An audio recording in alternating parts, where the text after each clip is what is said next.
Central government employee కాబట్టి వెంటనే central vigilance దీని మీద ఎంక్వైరీ చేయాలి.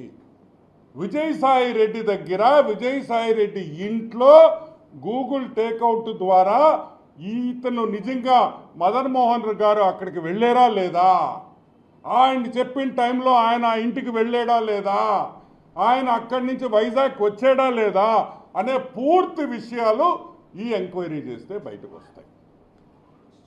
సరే, జిల్లా విషయం బయటకు వస్తే ఎందుకు విజయసాయి రెడ్డి ఆమెకు డబ్బులు ఇచ్చాడు అనేది ఒకటి బయటకు వస్తుంది.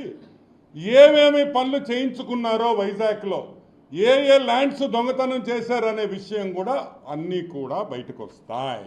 సో వెంటనే దీని మీద మనం విజిలెన్స్ ఎంక్వైరీ మనం అడుగుతున్నాం.